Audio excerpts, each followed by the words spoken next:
Here's how shorts can crush your YouTube long form performance. So there's a guy over here. His name's Jack Settleman, sports creator. He abandoned a YouTube account that had nearly 600,000 subscribers, and he started over from scratch.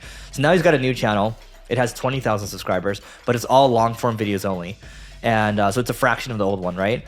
But his videos are getting way more views, from tens of thousands to more than 100,000 on the rivalry between India and Pakistan and cricket, right? He used to have like a bunch of short form stuff talking about attending or like mascot getting like beer poured on them or whatever.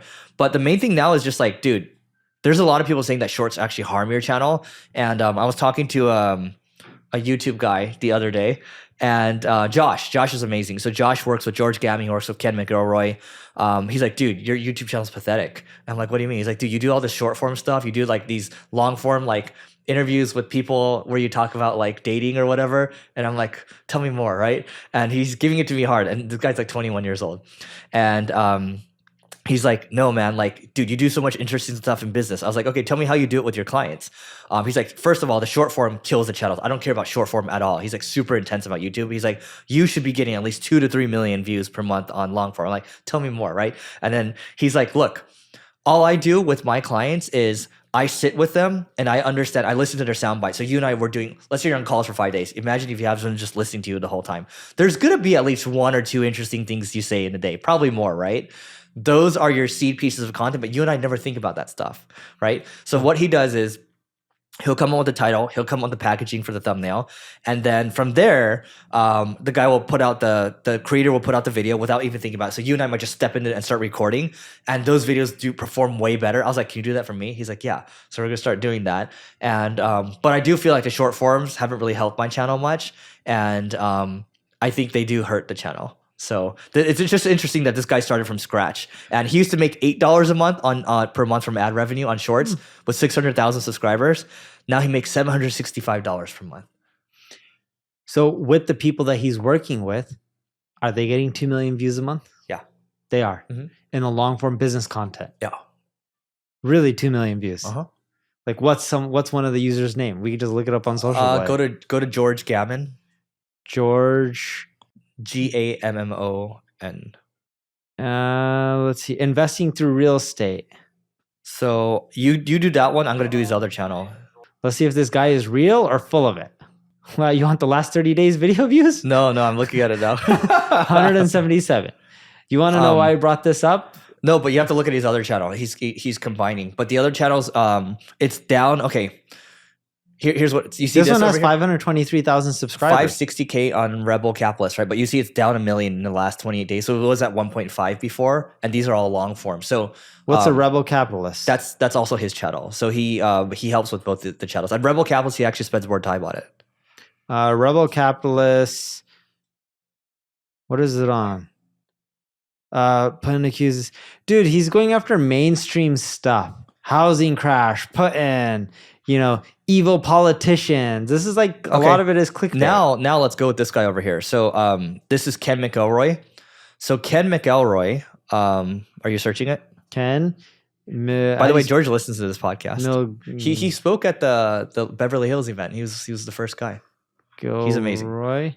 I'm not saying he's bad. I'm talking about the guy who. So here, Ken McElroy, 1 million in the last 30 days, but it's down 400K. So and then if you look at the last couple, MCELROY.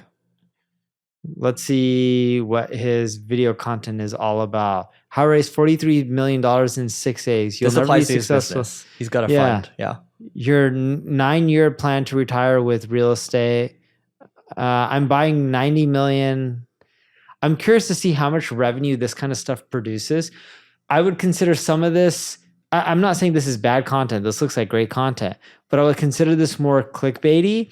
And let's say if he's raising money and he has a fund, I don't see this content getting him like a Blackstone giving him $100 million. Let me give you some numbers. So the way he measures the success of this channel, and I'm not sure if I'm allowed to share this, but let's just say originally, let me just do the math on this. Okay, so basically he's looking for accredited investor. Not accredited investor. He wants a qualified investor, right? Qualified investor application. That's what he's optimizing for. It's increased by 24x off his YouTube. And so I'm like, oh, that's actually pretty impressive because it's only been like a couple months, right? So I'll let you know how this experiment goes. It can work for consumer-based stuff or going after like what he's saying, not accredited investors, but just mass scale people who could potentially invest. If you're looking for not a Blackstone. Blackstone or big B2B deals or anything like that, I just don't see these channels getting 2 million views. One, I don't think the content that appeals to those people is going to drive 2 million views. And B, getting 2 million views is not going to get one of those guys to give you $100 million check. I think the reason he did, and this will be the final thing, but the reason Ken did this conference with Robert Kiyosaki, he had a RFK come speak as well.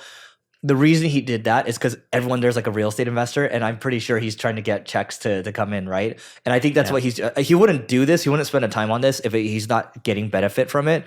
And then what Josh told me was that the channel wasn't doing that well before he kind of came back in. So we'll see what happens. It's still early days, but hopefully it works out. I do have the same skepticism that you have. Like, try it for my channel, but it can't be sensational stuff. It's got to. I do like where he's thinking. He's like, dude, just talk about your business stuff. I'm like, okay, if you focus on that angle, I'm down with that. So, but talking about your business stuff won't drive too many leads of qualified corporations. We'll see what happens. But like for us, it's talking about the latest like marketing experiments because it makes you look smart with marketing. You know what I mean? So it's got to focus around that. So yeah. Cool. I'm curious to see how it goes. I got to take a minute to tell you about the Agency Owners Association. This is a peer group for agency owners. Think YPO or EO, but for agency owners. And I just wanted to read you a couple of testimonials. So this first one comes from Carrie, and we asked her, what do you like most about the group? She said, having a group of people to discuss and bounce ideas. The leads are great too. Yes, we share leads in this group as well. This one from Alian, he says, the ability to really post whatever I want and need, and the group responds. Great experienced members, getting a lot of insights from conversations with other members, getting a lot of value from sessions from Eric, getting advice from others as well. And so if you want to grow your agency faster and you want a peer group to do so, just go to marketingschool.io/agency. This is a group that both Neil and I created. And our hope here is to create a vibrant community of agency owners and do a lot more with it in the future. So again, marketingschool.io/agency, and we'll see you inside. I actually have something here, and you're familiar with this topic. Everyone here is probably familiar with Bolt.com, the e-commerce company that helps boost conversion rates. And, you know, I wrote something here in our spreadsheet in which people always say there's no such thing as bad press, and I believe they're wrong. And Bolt is a great example of this. Did you see what happened recently with them? So let me give some backstory here. So when I moved to Miami 2021, so this guy lived in Miami, Ryan Breslow, and I was like, because he was like hot shit, right? He was always tweeting. He was always getting so much reach per tweet. He's like, this is how we run our company. It's like everything seems so innovative, right? I was like, oh my God, this is amazing. You know how like you need a in a startup, you need to basically like, you need to pay out money if you want your shares, like if you leave the company, right? He's like, oh, we'll pay for it, right? And people are like, how are you going to pay for that, right? It's a lot of money. But anyway, this company was high flying. They raised a bunch of money and they were kind of like a darling. So go ahead, I'm setting up the story for you. Yeah, so Bolt raised a lot of money. I don't know how much they raised. Was it over $1 billion or no? No, I think it was a couple $100 million. Bolt.com raises, let's see, total. Bolt has already raised nearly $1 billion from investors. So they raised a little bit less than that. And he's currently trying to raise, or the company's trying to raise $450 million. And he wants to come back. He wants to come back. And he sent out an email saying a lot of investors are on board. And some of those investors that he said were on board claim they did not sign off. So those investors, as well as a few other big ones like BlackRock and Hedosopia and United Ventures, and the list goes on, have filed a restraining order in an attempt to halt Bolt's Series F. And they got lawyers involved. Like, you look at this, you're a customer of this company. You're like, man, this is just too messy. I should start searching for alternatives. Yep. And maybe there's something to be said when you have a very charismatic CEO that's out there like active on Twitter all the time, but then Elon kind of disproves that. So because he's on Twitter all the time, you know what I mean? But it hurts. I believe it's hurt Elon more than helped him. Yeah. So this guy was on Twitter all the time, and it seemed like he was doing multiple things as well. He had like multiple different businesses, and you know, I don't know if that's going to work out for them. I think Bolt is basically not going to work out. We'll see. I don't think Bolt as a company is doing anywhere near as well as it used to be doing. No, I know their revenues were it was like a payments company, right? Yeah. I know they like it was like hot for a little bit and then it just shot straight down. That's what I remember. Yeah, because a lot of other people can just release the same features to make your checkout flow easy, and then Bolt is not as needed. All right, quick note. This is about my company. It's called Single Grain, and Single Grain is an ad agency where we're focused on driving innovation. I want to talk about a couple of new strategies, and if you need help with marketing, great. If not, here are a couple of new strategies that you should try out. One is programmatic CRO. So we are doing programmatic conversion rate optimization on our site. So it's building products that will automatically optimize your site to increase conversion rates. We're also auto-optimizing, auto-updating from an SEO standpoint. And we're constantly thinking about what else we can do in terms of enriching the visitors that are hitting your website and also tailoring custom messages for them using AI. And so there's a handful of things that we're doing from a marketing standpoint. And our mission is just to drive more innovation. So if you want to learn more, just go to singlegrain.com, grain like rice. So singlegrain.com to learn more, and we'll see you inside. Dude, you know what? I want to talk about, so I did this segment with Syed earlier this year. And this segment, so I use overlap to pull this segment from the interview that we did.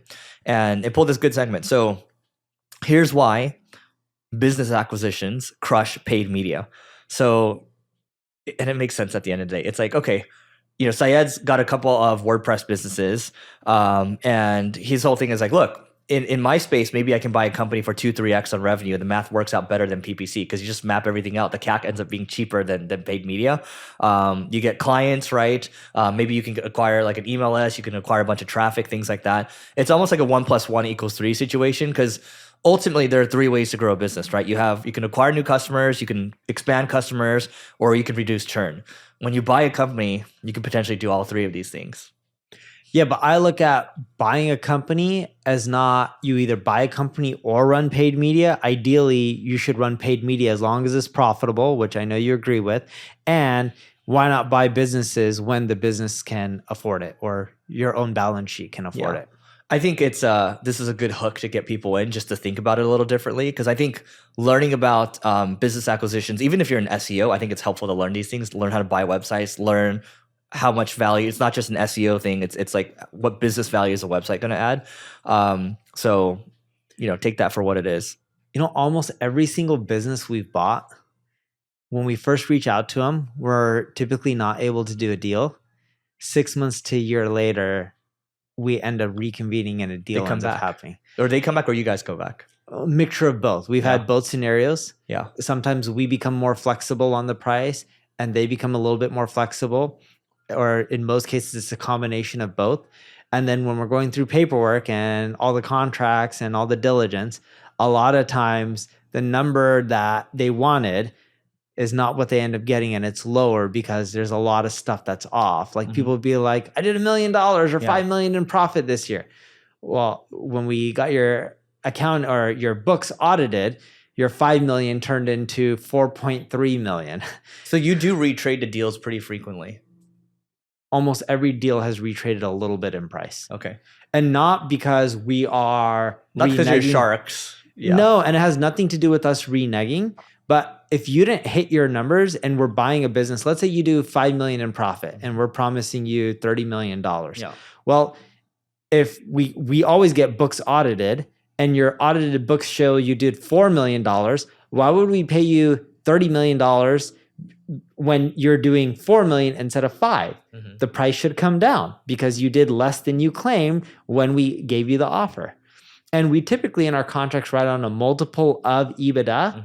So the numbers change and it's not like we're renegotiating. It's more so the contract just adjusts based on what their numbers really are. Yeah, that makes sense. So, I mean, if you guys want to learn this stuff, there's a book called Buy Then Build. There's also Agile M&A, and there's a lot of great podcasts out there. There's one called Acquiring Minds. You can listen to that one as well. All right, that is it for today. Please don't forget to rate, review, subscribe. Go to marketingschool.io/agency. It is now application only, so you can't even pay to get in if you wanted to get in now. You have to apply. And so that is it for today. But other than that, we'll see you tomorrow.